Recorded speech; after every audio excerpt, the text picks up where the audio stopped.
at a location on the Napa River, and we're gonna go look for some cool rocks and arrowheads.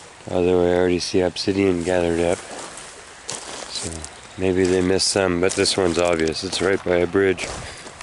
We'll see what else we can see. We only got a couple minutes. Oh, there's a whole river here. I'm gonna go down first because it's less obvious.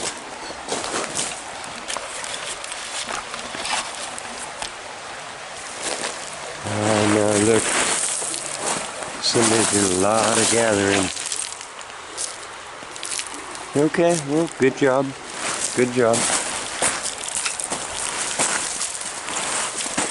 Alright, we're gonna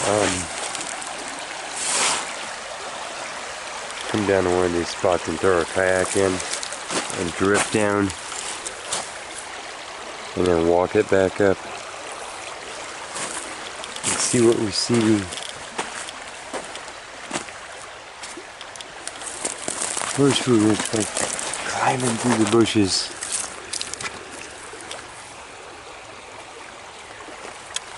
The more you get like that, the more you go where places people haven't been yet.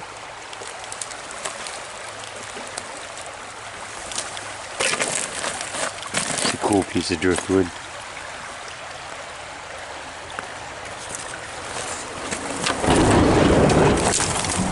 That scared me. Ow, and that hurt. Okay, I'll let you know if we find anything. Whatever. The rivers are just open right now. Look at the gravel beds. Look at the quality of the water. Everything is exposed, and you can look upstream, and I mean, it has been ripped wide. There could be anything sticking out of these. My favorite spots to get down to the water. Once you're on the water, remember this is all public everywhere in California. These are public streams. So once you're down on them, God, I can see pieces of ceramic from here. You can wander up and down them. The access is hard because you don't want to cross croplands, people's, developed property, stuff like that. So I use bridges. There's always a good spot by a bridge, and it's a long-term time accepted thing, Just a little tip on how to get down in there. Already, right off the bat, but we have a lot of native obsidian in this creek bed, so you will see a lot of obsidian that is just working its way along on its own accord, breaking down and not doing anything. But we're going to go ahead and pick up every piece, because that's how I do it, and give them a good looking. And some of these could just be, used for a day type of tools, but it'd be hard to tell. So I gather it all up and I leave it in piles after I've looked through it. Or I bring some of it home. But yeah, look how clean it is. We're going to have to do some real wandering along the rivers this year and looking.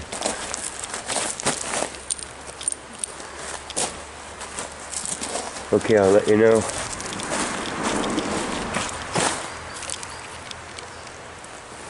When I see something for sure.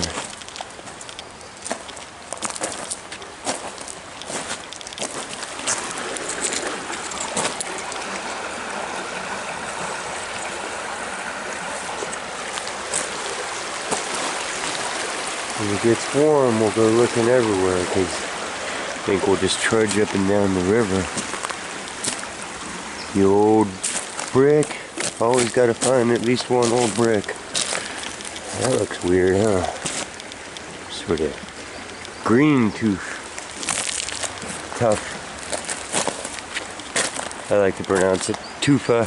That's how I heard it first. All the big white buildings in the Mediterranean stacked out of it. Oh, what are you? You? Natural break on that side, but looks like it might have been tooled a little bit there. Just as a little pinch skinner. Okay. See you in a second. More pieces of wood brick. It's gonna be bad if we see one right out there. We're gonna get wet early in the morning. No good, no good. Kind of a cold day too. Seemed like they were stirring up some more rain, so I imagine we're gonna get some sprinkles.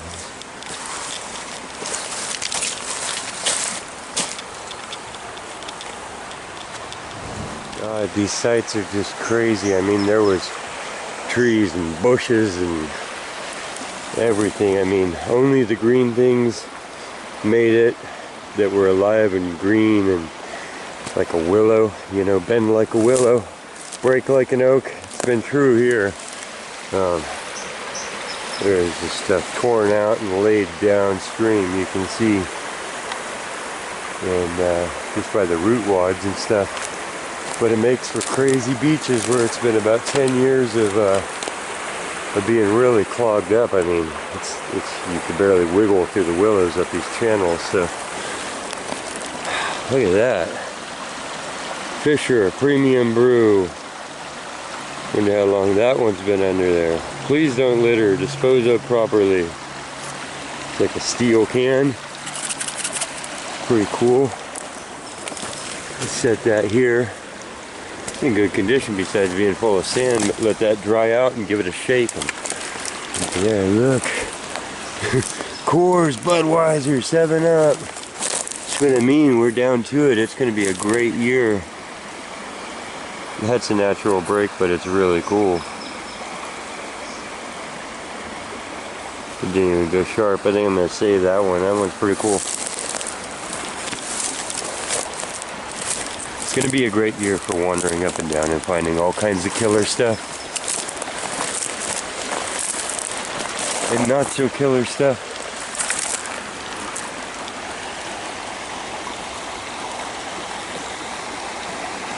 Well, you're weird, my friend. You're weird.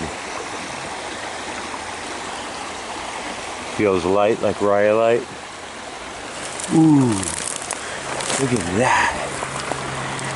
Too bad you weren't whole, but you're still a happy sign.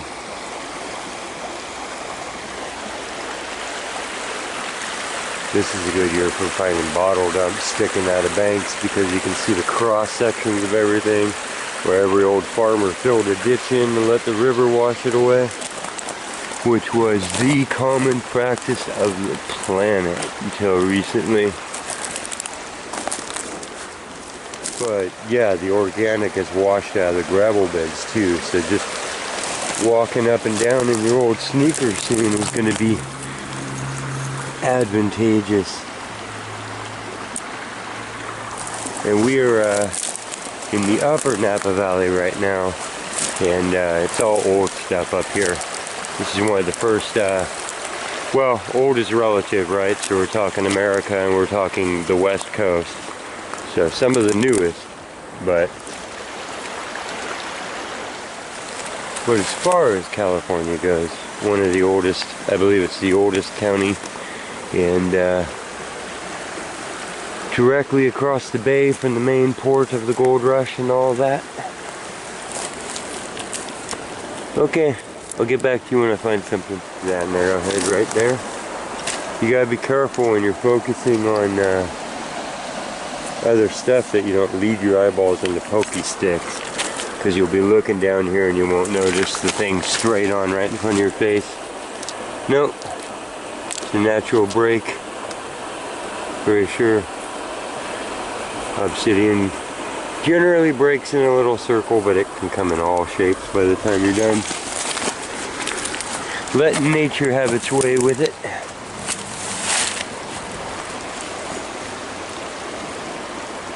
A lot of more chalkier rocks. Ooh, as I say that, I say, not such a heavy mineral load. I was hoping I would actually finish the sentence so it could prove me wrong. Local shop owner had a shop up on 101 there, right? But called them common opals or Napa opals, even though they're more a type of agate. Look at that. Love some pink rose quartz. Wow. This has a lot of agriculture. It's all the vineyards on either side of this. They do a lot of heavy tilling. It creates heavy sediment, heavy algae growth, plus all the nitrogen and everything else. So it can be a real mucky river. This looks really good. You could snorkel up this. So I'm very happy and excited. And that was a positive statement. That is not a piece of tufa. That is a piece of petrified wood. It's really hard on some of these stretches to tell them apart because there are just massive chunks of tuff that have layers to them.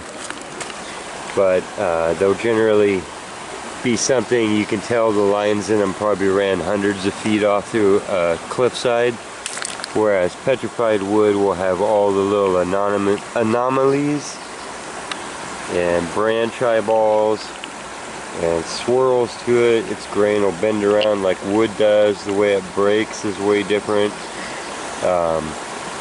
It's a slightly harder material too, but you can see the grain here is coming down, going around voids, moving up. It's even looking sappy on that side. That's really cool. Really cool. So side by side, just seems really easy to tell. You know, these aren't even true layers that occur in there like you're thinking. This is some of the tuff. And you compare that again to the petrified wood, and the wood stands out as obvious. So wood looks like wood. That's screaming up at you. That's some tuff that's stained red and purple there, or mixed with some other sort of volcanic stone that's giving it that color. There's cliffs around here where it's literally like 5-6 stories of volcanic ash compressed, which is what the tuff is. And we're out on what looks to be a tree. That's what I mean. This tree would have stood and had bushes, and now we're just in the middle of a big open river. But it means when we come back later this year, we're probably going to be able to find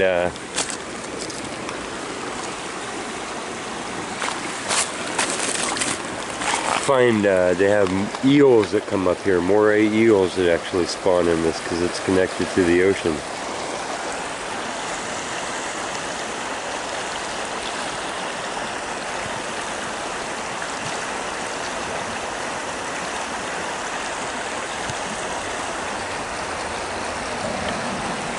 That's hard. I'm gonna hang on to that for a second. As I'm sitting here saying nose to nose, they should be definable from each other, but that's hard. Either way, it's a cool stretch down, so we'll hang on to it. Just step foot across the little channel. And there's a little flake of chalcedony. This is the size that you usually find them on this river. In a lot of places around here. Just small little pieces. Oh, this is great. There's just usually so much leaves that have fallen for 5 or 6 years where you can't see, and then the plants that have grown on that. And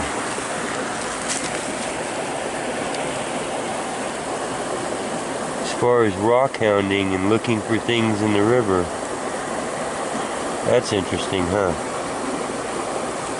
So as far as rockhounding and looking for things in the riverbeds, about as good as it gets.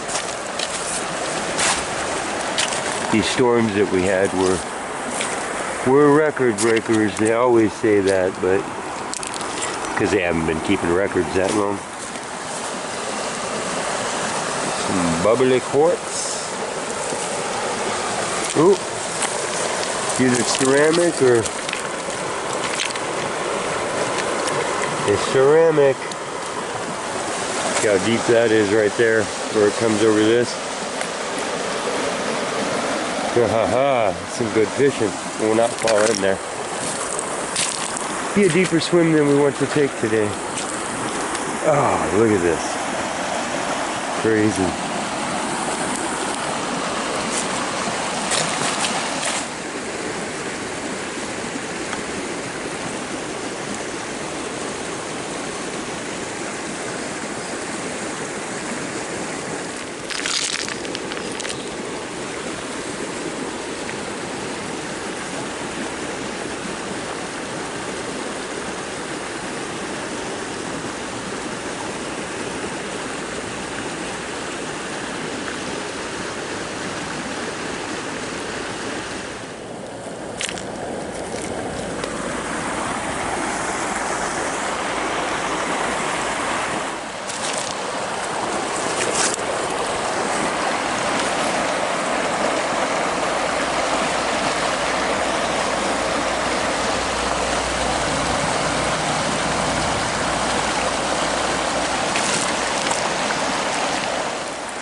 Yep, that's broken and worn, but that, missing its whole upper half here, there's a spear tip. 100% on that. These will just be extremely river worn, because that's what happens when you leave them in the river, is they get tumbled back into these gravels and bounced, and because they are glass, they're volcanic glass, they just get shattered up and disappear. We're about a mile from the ocean, so about half a mile from this they hit deep, deep muddy water where no one will ever see them again. And it's probably traveled to get that rounded wherever it was in context, meaning in the site where it belonged, where you could pick it up and go. It goes on this site. That's way upriver, and it moved and it moved and it moved, and then it got wedged in a gravel bed like that, and then it washed out. And it washed down, and it sat there for another 100 years, and we're seeing it here probably for its last time. It's already almost unrecognizable and lost its tip. It has no connection to its original place. But we got to record it and look at it.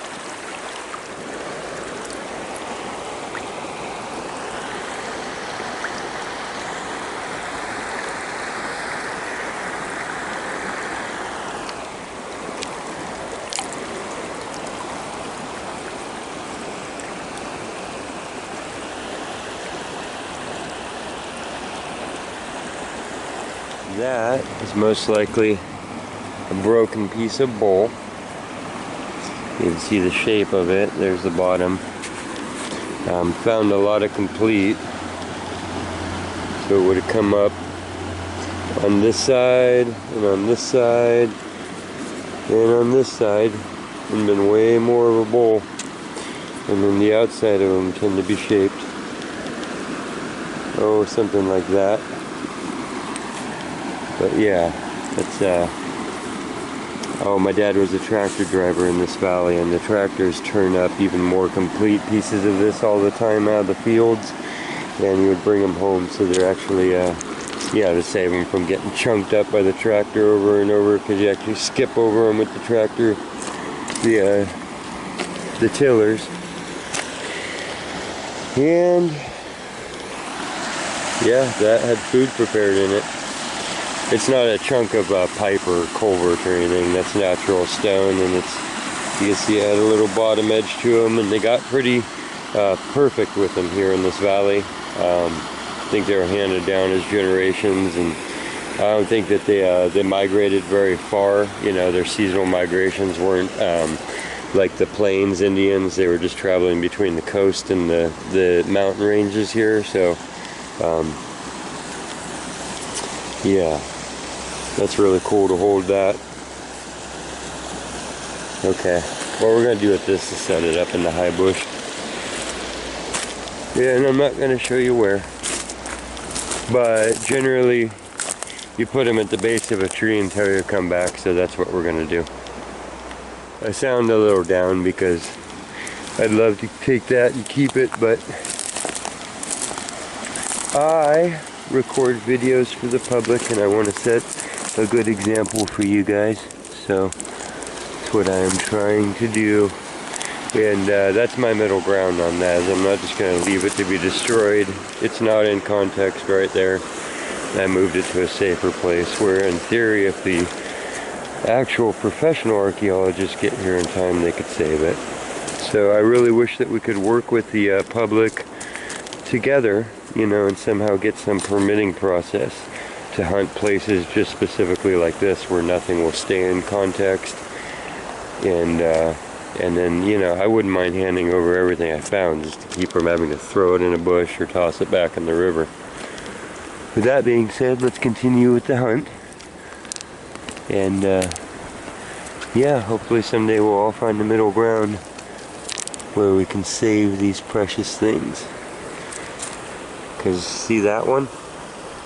That's lost its whole base and its whole tip there, but you can see the craftsmanship, and in every inch it moves down this sand, it threatens to be turned into sand itself, but it's also washing away the workmanship. Look at the flumes on that, and then the individual fracturing purposefully. I mean, that was a beautiful tip. It still is.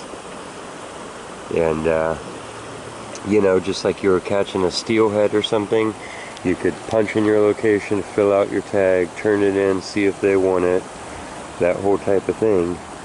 And you'd get the public out there way, you know, they already are. And it would allow everybody to work together. You'd have a lot more data coming in and a lot more artifacts found, I guarantee it.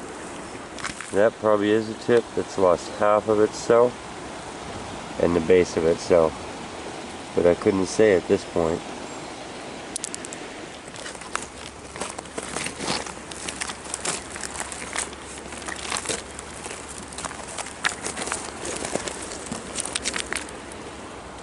That looks like a little knife. You've seen those before. There's the natural disc where it breaks off round, and then they take it and chip it and chip it and chip it. And there are these little round knives.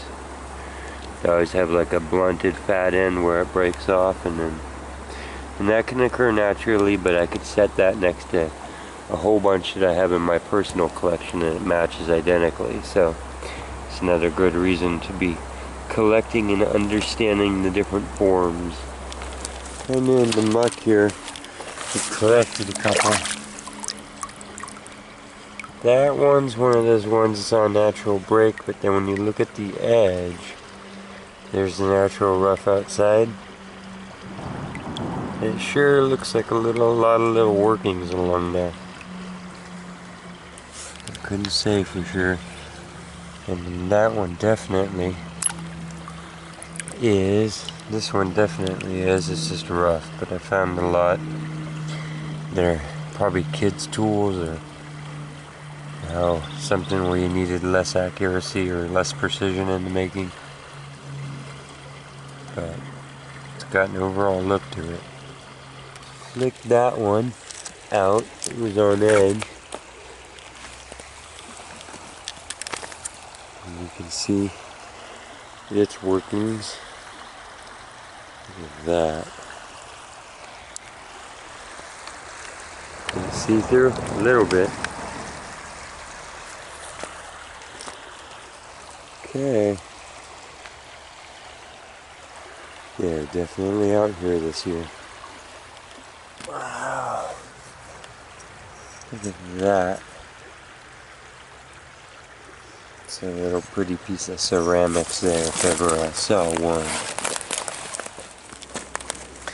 This beach is so clean I can almost just do a continuous walk along with you.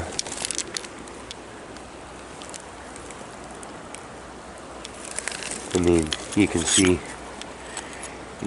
the old of it. What do you think? Log bridge or a jump?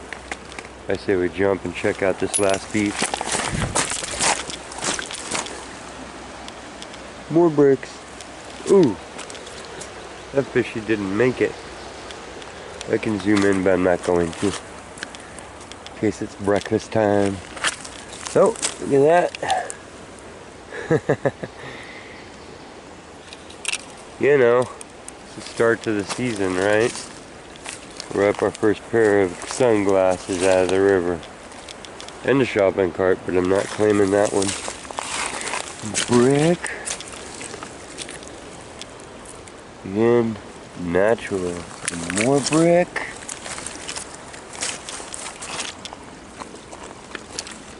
Wow, he's gotten good at identifying brick.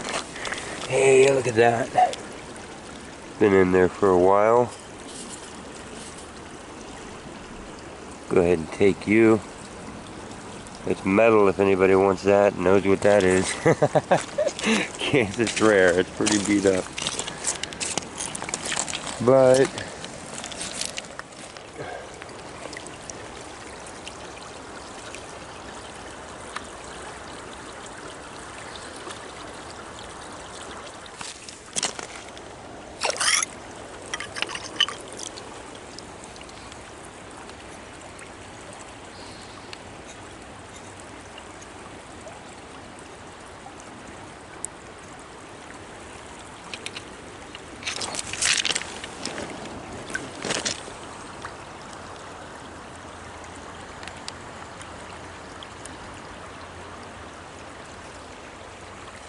short, but you can see I'll probably bring the kayak. We'll do some pushing through branches. But look, there are rivers to explore off into the distance. So stay tuned. Remember to check back the channel every once in a while and see what I got going on. I appreciate you watching. We'll hopefully see you out there this summer. Everybody stay strong.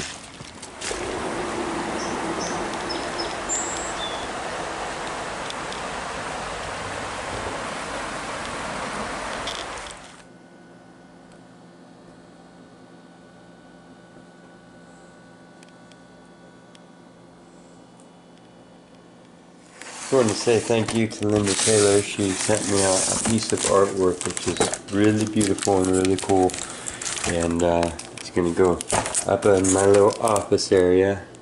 I wanted to give you guys a little look at it. Thank you, Linda, that's awesome. It's from Blue Cat Studios.